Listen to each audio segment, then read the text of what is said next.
Guilain Benessa, bonjour. Vous êtes avocat au barreau de Strasbourg et docteur en droit. Vous êtes aussi essayiste et vous avez rédigé ce très bel ouvrage, Le totem de l'état de droit, pour lequel vous êtes déjà venu intervenir au Cercle Droit et Liberté. Et vous êtes aussi contributeur à la revue Front Populaire dans le dernier numéro sur la mort de la démocratie, dont je recommande ardemment à nos auditeurs la lecture. Maître Guilain Benessa, bonjour. Bonjour. Alors, l'actualité de ces derniers temps a été accaparée par l'affaire Wickwisen, qui est un imam. Est-ce que vous pouvez nous donner le contexte de cette affaire judiciaire? Oui, alors effectivement, le mois d'août, généralement calme, a été agité au travers de cette affaire qui a donné lieu à une décision du tribunal administratif de Paris. Je dis ça tout de suite parce que, en réalité, il est quand même assez rare qu'une décision de justice rendue par ce qu'on appelle parfois les petits juges, donc non pas les juges du Conseil d'État, donc juridiction suprême, mais les juges d'un simple tribunal administratif. On n'a pas tellement l'habitude qu'on ait un commentaire dans les médias, on va dire à ce point-là. En fait, ce qui s'est passé, pour faire simple, sachant, je précise tout de suite, on enregistre aujourd'hui, on en débat, et en fait, chaque jour qui passe permet de découvrir un peu plus le profil de Hassan Iquioussen et ce qu'il en est réellement, en fait, de sa position et de ses prêches ou de ses développements argumentatifs à l'encontre d'un ensemble de principes républicains, comme on dit aujourd'hui. Donc, en fait, ce qui s'est passé est très simple. C'est un imam du nord de la France qui a tout simplement renoncé à sa nationalité française à 18 ans. Il faut le préciser parce que pour moi ça donne une idée du profil quand même du personnage, qui par la suite qui a redemandé sa nationalité française à plusieurs reprises, qui ne l'a pas eu, qui a vu son titre de séjour reconduit plusieurs fois, mais qui en 2022 a vu son titre de séjour non reconduit par la préfecture du Nord. Sur cette non-reconduction, j'allais dire Manuel Valls, Gérald Darmanin, excusez-moi, mais qui, ministre de l'Intérieur oblige aujourd'hui, Gérald Darmanin qui s'inscrit, comme beaucoup le disent, dans les pas de Nicolas Sarkozy pour montrer un peu la force du ministère de l'Intérieur sur ces questions. Et Gérald Darmanin a décidé de l'expulser par le biais d'un arrêté ministériel d'expulsion, un AME, et donc de prononcer son expulsion au mois de juillet 2022. Ce qui s'est passé, c'est que Hassan Iquioussen a saisi deux juridictions successives. Tout d'abord la Cour européenne des droits de l'homme, puis, par un référé liberté, le tribunal administratif de Paris. Ce qui a donné lieu à deux décisions qui ont été commentées, celle de la CEDH et surtout celle donc des juges de Paris. Et en fait, c'est là où se situe le fond du problème. La CEDH, dans une décision qui a été assez peu commentée ou très rapidement, a dit la chose suivante, a estimé qu'il n'y avait pas de dommages irréversibles qui pesaient sur la personne de Hassan Iquioussen, ce qui signifie concrètement qu'il pouvait être expulsé au Maroc, parce qu'en gros, ne pesait pas sur lui des risques pour sa vie ou quoi que ce soit, donc en gros, on peut l'expulser. Et en revanche, le tribunal administratif de Paris a suspendu l'arrêté ministériel d'expulsion et a considéré, quant à lui, qu'en réalité, il n'y avait pas de fondement suffisamment, enfin, il n'y avait pas de moyens suffisamment étayés pour justifier l'expulsion d'Hassan Iquioussen. Et en fait, pour arriver au résultat et au débat et aux discussions qui animent les plateaux là depuis maintenant 2 semaines, grosso modo, ce qui se passe, c'est que on a une décision du tribunal administratif de Paris qui pose donc la question de savoir si on peut expulser ou non un imam radicalisé. Je prends radicalisé au sens large parce que, je vous avoue, à titre personnel, je trouve que la radicalisation est un peu une supercherie, puisque en fait, on devient radicalisé par un processus qui ne tient pas du Saint-Esprit, sans vouloir faire un mauvais jeu de mots, mais qui relève réellement souvent d'une identité profonde, en fait, qui s'enracine, justement, qui va à la racine, comme le terme l'indique, et qu'en fait, on se rend compte petit à petit que Hassan Iquioussen, ça fait très très longtemps qu'il a des prêches radicaux, ça fait très très longtemps qu'il a tendance à proférer des paroles qui sont homophobes, antisémites, totalement contraires à l'égalité homme-femme. Et concrètement, pour en finir avec cette décision, ce qu'a estimé le tribunal, c'est que chacun des moyens qui ont été invoqués par le ministère, c'est-à-dire égalité homme-femme, antisémitisme et homophobie, certes, il y avait en quelque sorte matière à discussion, ça ils le reconnaissent implicitement, mais que ça ne suffisait pas à ce qu'on prononce l'expulsion d'Hassan Iquioussen, notamment au travers de l'absence d'éléments probants. En gros, l'argumentation peut-être faible du dossier du ministère, et ça a été assez commenté, et d'autre part, en raison d'un principe très enraciné dans le droit qui s'appelle la vie privée familiale, en considérant que parce qu'il a il a 5 enfants et 15 petits-enfants en France, il y a manifestement une disproportion entre l'expulsion et la protection de sa vie privée familiale en France. Donc finalement, on a suspendu l'arrêté ministériel d'expulsion. Et est-ce que cette décision ne pose pas un problème, puisque dans une autre affaire concernant un autre imam, la CEDH a, elle, reconnu que l'arrêté d'expulsion qui avait déjà été prononcé à son égard n'était pas contraire à la vie privée familiale. Et là, on remarque, au travers de cette décision du tribunal administratif, qu'un arrêté d'expulsion pourrait aller à l'encontre de la vie privée familiale. Comment est-ce que les juridictions françaises devront se positionner par rapport à cet arrêt, puisque la CEDH dit elle-même le contraire? En fait, ça pose une question... pour moi très très large, qui relève d'une appréciation, on va dire ça comme ça, d'une appréciation de ce qu'on appelle vie privée familiale. C'est-à-dire que, à mon sens, déjà il y a un premier problème, c'est il apparaît en tout cas, que pour le coup, et je reste mesuré parce que l'arrêt du Conseil d'État est attendu pour début septembre, parce que le ministère a fait appel. Donc j'attends quand même de voir, je pense qu'il faut raison garder, pas tirer de leçons trop vite, mais tout de même. Ça signifie qu'en réalité, le tribunal administratif de Paris a eu une conception plus étendue que la Cour européenne des droits de l'homme sur la vie privée familiale. Alors, est-ce une surprise? Peut-on s'y attendre? Concrètement, comment lire en fait cette appréciation? Elle s'inscrit, selon moi, dans une vision extrêmement protectrice et extrêmement rigoureuse de ce qu'on appelle l'état de droit. Protectrice parce que considérer la vie privée familiale de façon très étendue, alors certes, Hassani Hussein a 5 enfants, certes il a 15 petits-enfants, certes il est marié en France, il n'empêche que la plupart des propos qui sont désormais sortis dans la presse, c'est-à-dire il a quand même eu, j'en prends un seul parce qu'il y a un florilège qui est tel que, je veux dire, il a quand même réussi à nous défendre l'idée que concrètement les juifs sionistes étaient en accointance avec Hitler. Je veux dire, faut le faire. C'est des propos négationnistes qui relèvent évidemment du droit pénal, qui sont totalement, je veux dire, illégaux au sens strict du terme, qui relèvent déjà ils sont abjects moralement, je veux dire, et ils sont évidemment irrépréhensibles juridiquement. Et le problème, c'est qu'on s'aperçoit que on a ce faisceau, j'allais dire, de propos diffamatoires, etc. Et on a de l'autre côté la notion de vie privée familiale. Déjà, donc d'une part, j'observe que le théâtre de Paris, le tribunal administratif de Paris, a une vision assez extensive, c'est moins qu'on puisse dire, de la notion de vie privée familiale. C'est-à-dire qu'en fait, les canons de l'état de droit, c'est-à-dire les libertés fondamentales parmi lesquelles figure la vie privée familiale, depuis maintenant, grosso modo, une quarantaine d'années, je vais un peu vite, mais il y a toute une jurisprudence à décliner, cette notion de vie privée familiale devient sanctuarisée, voire totémisée.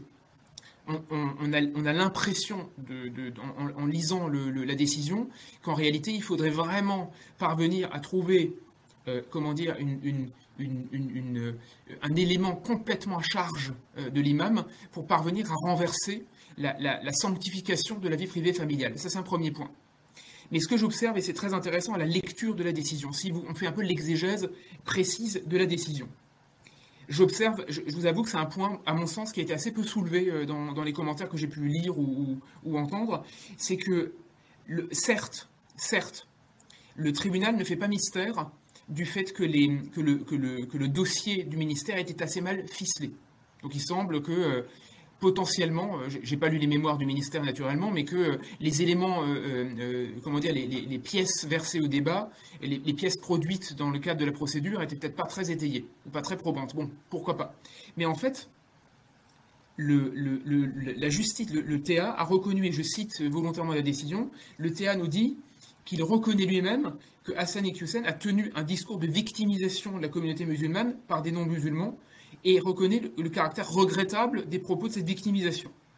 Et en fait, en creux, on comprend qu'il y a eu une sorte de mansuétude d'Hassani Hussein sur la question des attentats, en général. C'est-à-dire qu'il a minoré la portée de ce que signifie un attentat.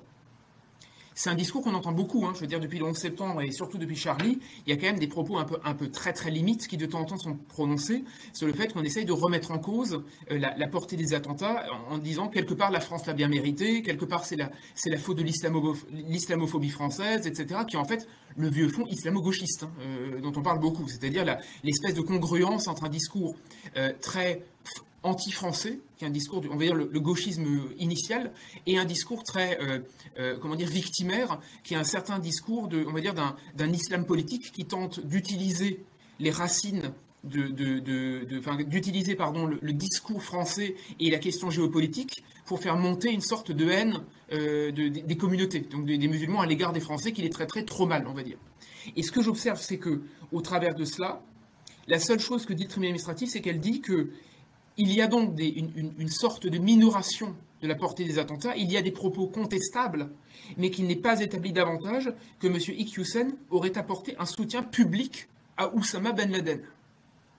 Qu'il n'aurait pas apporté un soutien public à Oussama Ben Laden. Et alors là, moi, je vous avoue, c'est un des nombreux moyens. Mais moi, ce que je trouve un peu fou, c'est que si on en est à se demander s'il faut donner son soutien public à Oussama Ben Laden pour être officiellement considéré comme une menace à l'ordre public, il faut aller très loin, parce que je pense que personne en France n'aurait l'intelligence, sur les réseaux sociaux, sur une vidéo, dans une conférence, d'apporter publiquement son soutien, soit à l'État islamique, soit à Oussama Ben Laden, à l'époque avec Al-Qaïda. Pourquoi je dis ça? Parce que ça veut dire que la lecture faite par le tribunal administratif des pièces versées au débat est une lecture littérale. Il aurait fallu qu'Hassan Iqiyoussen dise des vraies horreurs du genre « je soutiens Oussama Ben Laden » pour qu'on considère que c'est une menace à l'ordre public. Pour ma part, quelqu'un qui aurait des propos extrêmement contestables sur les attentats du 11 septembre, couplés à ce qu'il a pu dire d'antisémite ou d'homophobe, suffirait largement à avoir un faisceau d'indices sur la dangerosité du personnage. Mais j'ai l'impression, moi, à la lecture du tribunal, à la lecture de la décision du tribunal, qu'en fait, on a l'impression qu'on rentre dans un toujours plus. Il faudrait toujours avoir plus d'éléments probants, il faudrait toujours des propos toujours plus diffamatoires pour parvenir enfin à renverser des notions sanctuarisées telles que la vie privée familiale. Et là, je n'ai pris qu'un des moyens de la décision, hein. On pourrait le décliner sur le reste, hein. Mais pour moi, j'ai l'impression qu'il y a un corsetage du droit, une sanctuarisation des libertés, qui fait que concrètement, on a une vision extrêmement rigoriste de l'état de droit, pour ne pas dire jusqu'au boutiste. Et est-ce que justement cette conception moderne de l'état de droit ne neutralise pas la capacité qu'a le pouvoir exécutif de faire respecter l'ordre public? Alors là, on arrive dans je ne vous cache pas que c'était tout l'enjeu de mon livre que j'avais sorti en fin d'année dernière. Vous m'aviez déjà reçu pour cet ouvrage. C'est de démontrer, et pour moi, on en a les stigmates et les démonstrations tous les jours sur énormément de sujets différents.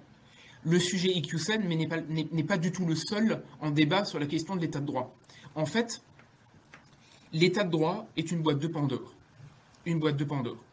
L'état de droit, à l'origine, je ne veux pas faire une archéologie du concept, mais on en a aujourd'hui la petite vérole de l'état de droit tous les jours. On a une corruption de l'état de droit qui se dévoile et qui donne ces hiatus et cette discussion très difficile à avoir sur les plateaux de télé, en discussion, dans les conférences, etc., sur ce qu'est l'état de droit finalement.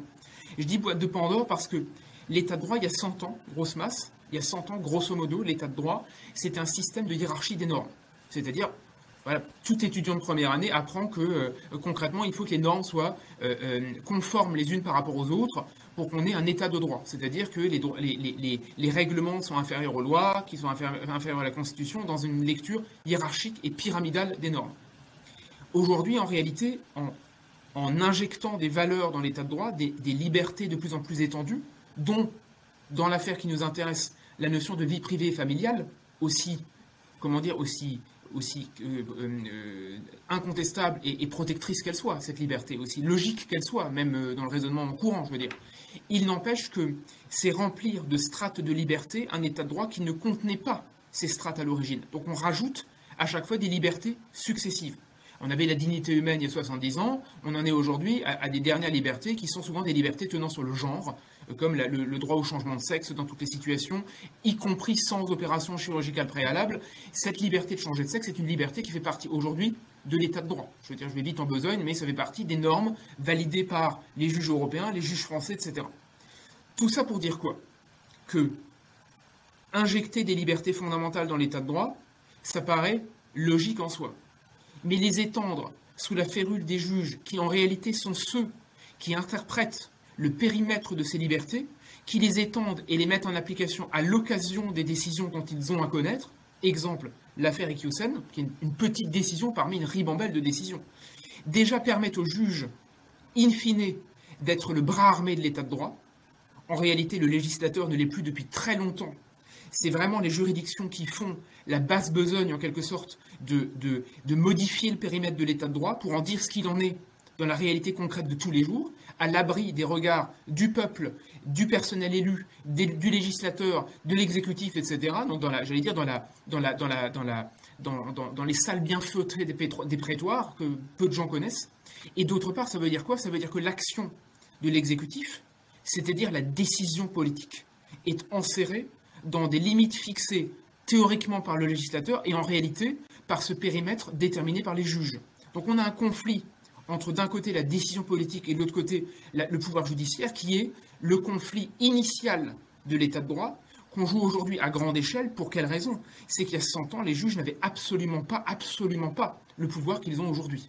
Donc plus le juge est en son pouvoir, plus il s'arroge le pouvoir, enfin il s'arroge la compétence d'étendre le périmètre de son interprétation, plus il risque d'entrer en discussion directe, voire en conflit ouvert avec le pouvoir politique. Et à mon sens, et je voudrais quand même le dire parce que à mon sens c'est le fond du débat, hein.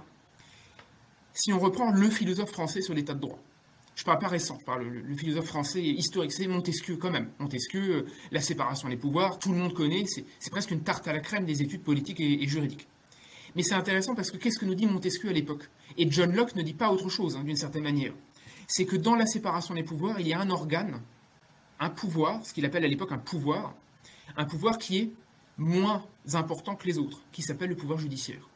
En réalité, le pouvoir exécutif et le pouvoir législatif sont les deux pouvoirs qui se font face, dans ce que les Américains appellent souvent un showdown, c'est-à-dire une lutte, un conflit de pouvoir, vraiment le conflit de légitimité. Le personnel, l'exécutif élu, ou semi-élu, ça dépend des pays, peu importe, et le législateur élu par le peuple. Et on a un conflit entre les deux, qui est un conflit salutaire. Soit les députés, soit l'exécutif élu. Mais le juge est un arbitre entre les pouvoirs, un arbitre. C'est sa fonction première. Il est un arbitre. Pourquoi? Parce qu'il n'est pas élu dans l'ultra-majorité des États. Et en France, on voit bien avec l'affaire Iqiyoussen, mais il y en a d'États, qu'en réalité, celui qui tranche la décision d'expulsion in fine, c'est le juge administratif. On a beau avoir un imam, on peut le dire, aujourd'hui, tout ce qui est sorti dans la presse permet de le savoir en plein. On a un imam fiché S depuis 18 mois, homophobe notoire, ayant tenu des propos antisémites il y a une dizaine d'années, pas à 15 ans dans un bloc-notes, et si tant est que ce soit défendable, hein, mais pas à 15 ans dans un bloc-notes au fond de la salle de classe. Hein, un type d'une trentaine d'années, cortiqué, intelligent, rationnel, etc., qui a fait des études. Hein, donc antisémite, un type qui manifestement considère, je cite, que la place de la femme est à la cuisine et qu'elle ne peut pas sortir dans la rue sans son mari. Donc des propos qui, s'ils étaient prononcés par Éric Zemmour, ferait l'objet de colibés, je veux dire, du monde entier en disant que c'est rétrograde, phallocrate, je veux dire, tout ce qu'on veut. Et ce type, après tout ça, soi-disant parce qu'il manque quelques éléments au dossier, fait l'objet d'une annulation, d'une mesure d'expulsion, sous couvert du fait que le dossier n'est pas étayé. Et par qui? Par des juges administratifs qui mettent en pièces un arrêté ministériel d'expulsion. Certes, ça en va de la compétence du juge administratif, mais on voit bien que le fait de tailler en pièces, de mettre en charpie la décision politique, revient aux mains des juges administratifs qui donc peuvent se permettre de relire, qu'on le veuille ou non, une affaire qui médiatiquement est le symbole même de la tolérance, ou plutôt de la mollesse française à l'égard de ce qu'on peut appeler, et je pèse mes mots, de ce qu'on appelle la définition même de l'ennemi intérieur. Hassan Iqiyoussen, c'est un ennemi intérieur, ni plus ni moins. Donc avoir une telle mansuétude à l'égard d'un ennemi intérieur doit nous interroger, en espérant que le Conseil d'État ait une autre lecture de la situation que le tribunal administratif de Paris. Merci Guilain Benessa pour votre intervention, et nous suivrons bien évidemment au Cercle Droit et Liberté l'actualité de septembre sur l'arrêt du Conseil d'État. Merci Maître Guilain Benessa, à bientôt. À bientôt.